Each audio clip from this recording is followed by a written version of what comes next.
Bonjour à tous et bienvenue sur de Tchakalak. Alors aujourd'hui, je vous emmène dans un voyage à travers les steppes et les complots d'empire avec une mini-série télévisée française de 1975 devenue culte. On avait même dit que cette série avait vidé les salles de cinéma à son époque. Une grande fresque d'aventure adaptée d'un classique de la littérature qui a marqué mon imaginaire à jamais. Et si vous êtes prêts pour l'épopée, suivez-moi, on part à la rencontre de Michel Strogoff. Allons-y.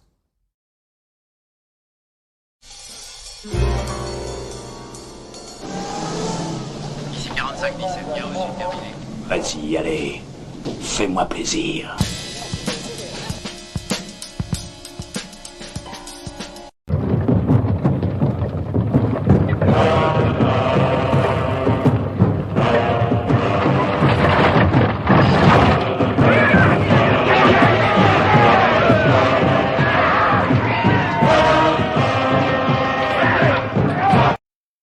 Ce feuilleton met donc en scène les aventures de Michel Strogoff, courrier du tsar Alexandre II, chargé de prévenir le frère de ce dernier retranché dans la citadelle d'Irkoutsk de l'invasion imminente de la Sibérie par les Tartares.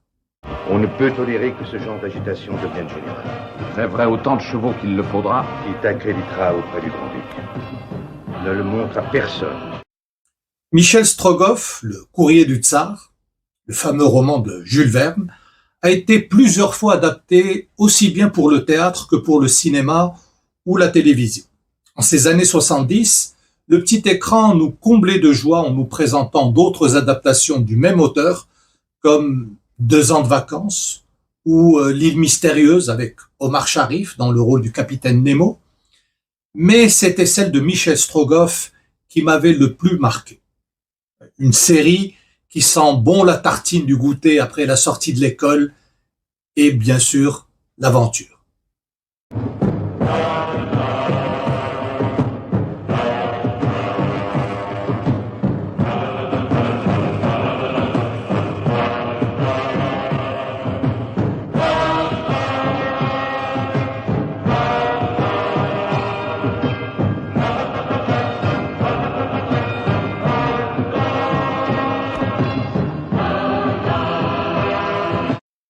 En 1975, Jean-Pierre Debucourt réalise donc pour la télévision cette mini-série en 7 épisodes de 55 minutes.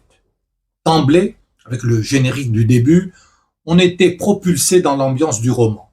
Les tambours de Vladimir Kosma nous plongeaient dans les champs de bataille et les poursuites effrénées à travers la Russie. Décidément, vous êtes un homme bien étrange, monsieur Ivanov. Je viens de Riga et je vais en Sibérie.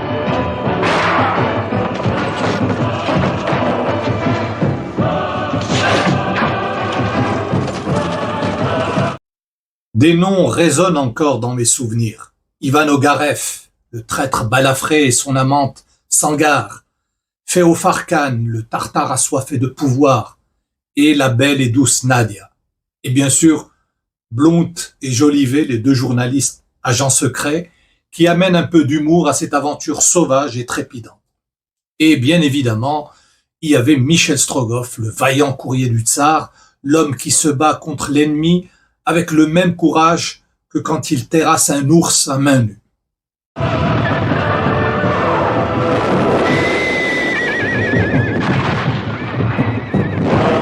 Raimund Harmstorff, l'acteur allemand, prête son visage jovial et viril au personnage et détrônera à tout jamais dans mon cœur Kurt Jürgens, un autre acteur allemand qui avait incarné Strogoff au cinéma. Des scènes inoubliables surgissent dans mon esprit au moment où je vous parle, des scènes émouvantes, comme celle où Strogoff est obligé de renier sa propre mère pour le succès de sa mission, des scènes terribles, avec notre héros se faisant carrément brûler les yeux par le sabre incandescent d'un tortionnaire tartare. Tu es Michel Strogoff. Mon nom est Serge Ivanov. Ah oui. Tu ne connais pas cette femme? Non. Approche.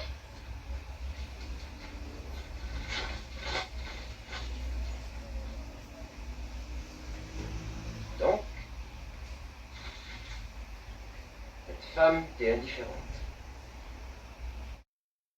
L'image de Strogoff avançant dans l'obscurité de sa cécité, accompagné de sa douce Nadia, est devenue pour moi mythique, et je me souviens parfaitement que le lendemain d'un épisode, pendant que mes camarades recopiaient studieusement le cours au tableau, je dessinais en cachette la tête de Michel Strogoff avec son bandeau blanc autour des yeux.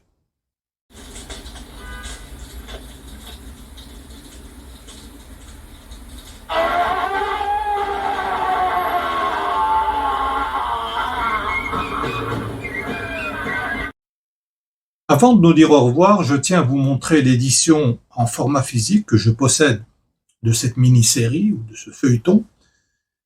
Et c'est cette intégrale Michel Strogoff en DVD, et ainsi dans un fourreau, que je garde d'ailleurs encore sous blister pour sa protection. La première partie en 4 épisodes,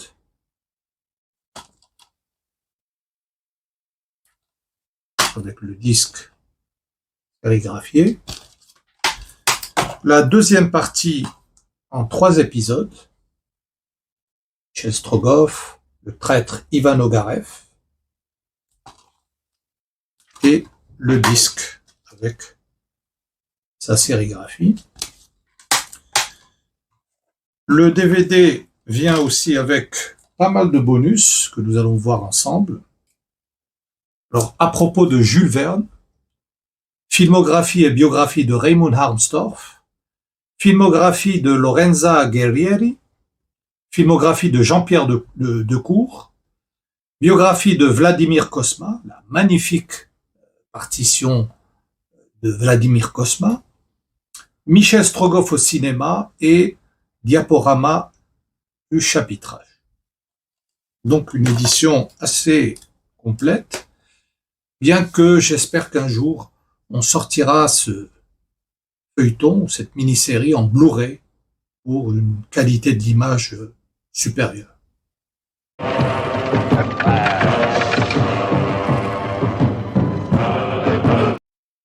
Voilà, vous l'aurez compris, Michel Strogoff n'est pas seulement une adaptation d'un classique de Jules Verne, c'est une aventure profondément ancrée dans la mémoire de toute une génération, une œuvre où se mêlent le souffle de l'histoire, l'héroïsme et cette magie si particulière des feuilletons d'antan.